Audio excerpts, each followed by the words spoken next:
Today we're talking about diff covers, or more specifically, aftermarket diff covers. The main objective is to see how much cooling these provide over a stock setup. I haven't been able to find real-world numbers anywhere on the internet. Even from big brands, they use vague terms, like cools 5 times better, cools 118% better, or keeps your differential remarkably cooler. What does that even mean? Even here on YouTube, I wasn't able to find a video comparing real-world numbers of a stock versus aftermarket setup. To help answer this question, SPELAB was kind enough to reach out and offer to send me one of their billet aluminum covers for testing, so let's check it out. I wasn't too sure what to expect from this cover, but I must say I was impressed with the build quality from SPELAB. This is actual CNC machined billet aluminum. Here you can see the grooves which supposedly help direct the flow, increasing cooling and lubrication. Overall, this is a high quality piece of hardware and looks great aesthetically as well. We'll see if it performs as good as it looks in the upcoming test.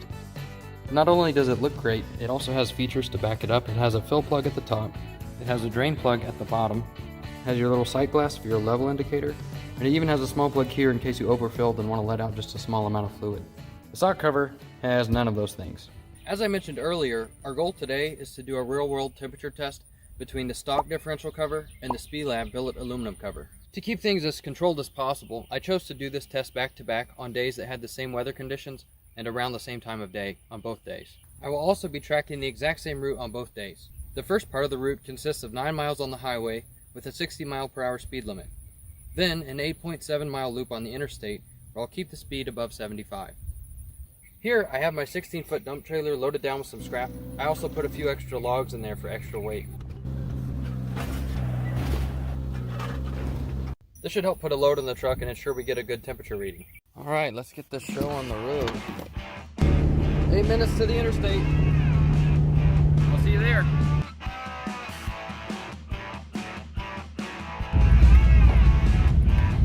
Alright, here we go. Pulling onto the interstate. Keeping it between 75 and 80.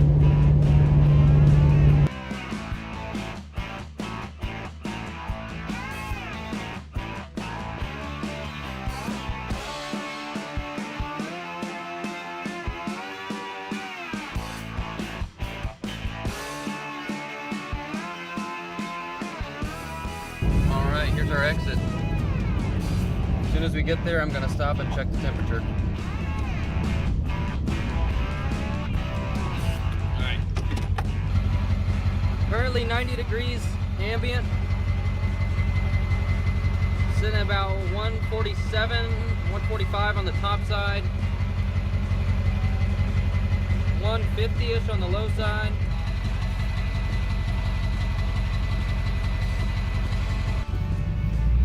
This lip is pretty steep. Maybe I should have thought this through more. What I forgot to explain initially is I'm actually doing 2 different tests. One with a trailer, which you just saw, and a second test without a trailer, which you're about to see right now. For the empty trip, I chose a smaller highway with a distance of 12 miles and a speed limit of 65 miles per hour. Once again, I'll be checking temps immediately upon arrival. Alright, we made it.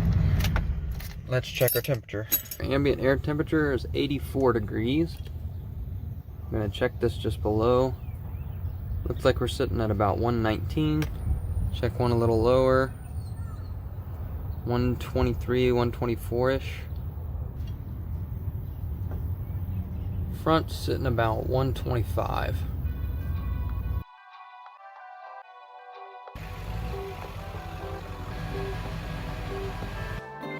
First things first, we'll get the plate off.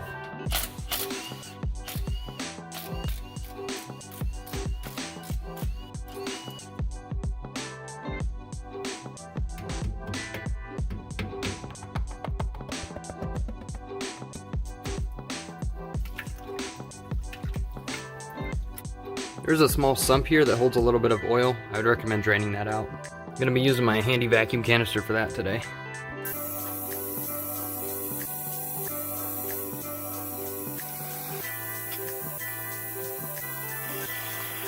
Once you have those cleaned out, double check them to make sure there's no metal pieces or metal shavings in there.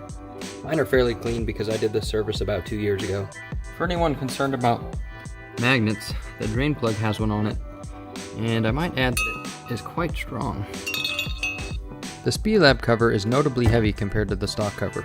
weighing in at nearly 15 pounds, while the stock cover weighs 3.4 pounds. So everybody kind of has their preferred way of doing this, but my favorite way is just to stuff some rags, clean shop rags in here before you clean off this surface, just because it helps keep any dirt out that might fall in here.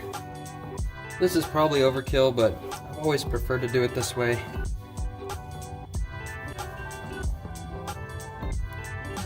Now you can use a razor blade to clear off the old RTV, but I prefer to use a die grinder with a little scrubby wheel. Works great.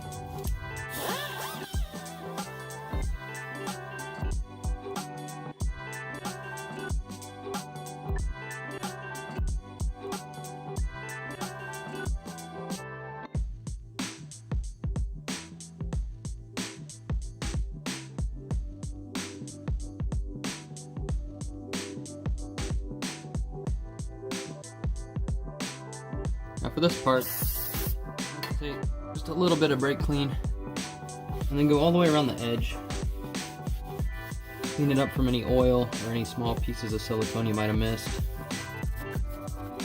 The same goes for the new cover. Make sure to clean it off so that the mating surface is clean and free of oil. I ordered a lube blocker gasket, which is what I recommend, but it didn't get here in time, so I had to go with RTB. Feel free to roast my bead application in the comments. When installing a new cover, make sure to leave the bolts loose until they are all threaded. Then you can get them hand tight. If you're using RTV, leave them snug and torque them to spec after 1 hour of setup time. If you have a lube blocker or similar gasket, you can torque immediately. Alright, now we wait. 1 hour later.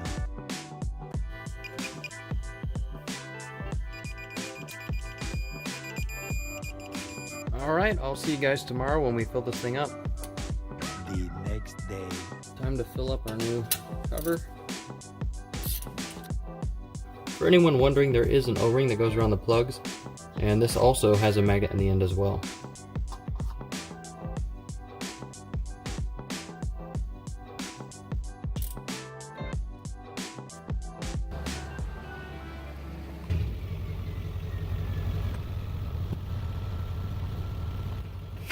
Alright, so we got the SPELAB Diff cover hooked up. And as you can see, the load is identical to yesterday. Let's go testing. Alright, so for the first part of the trip here, I'm maintaining 60 miles an hour. Day 2 with the SPELAB Diff cover. Getting back on the interstate.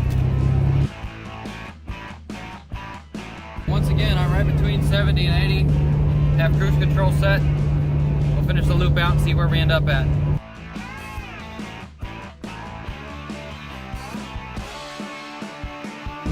Same exit as yesterday. We'll park in the same spot and check our temperature. You can't see it on camera, but there's a really big bump here.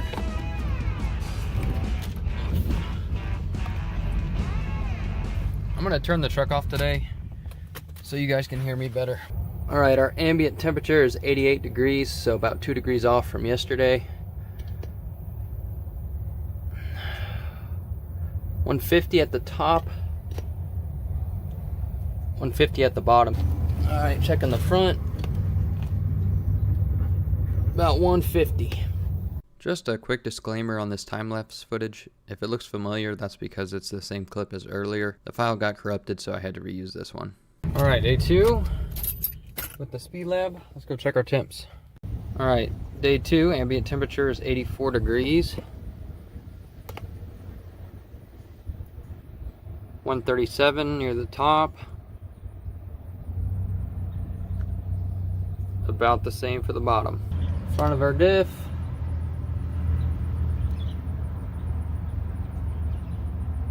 About 139.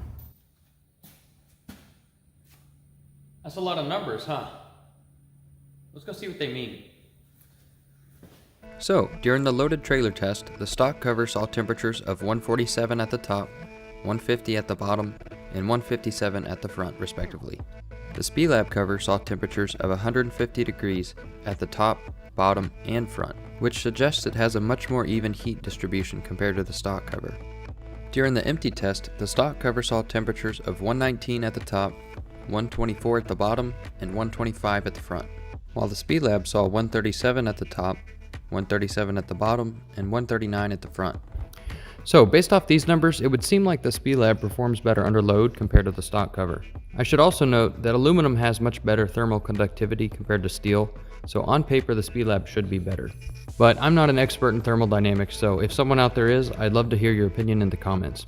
If you're interested in the cover or any other product from SPELAB, check out the link in the description and use code SHADE15 for a discount at checkout. And if you like this series of real-world tests, let me know what you want to see next in the comments. Thanks for watching.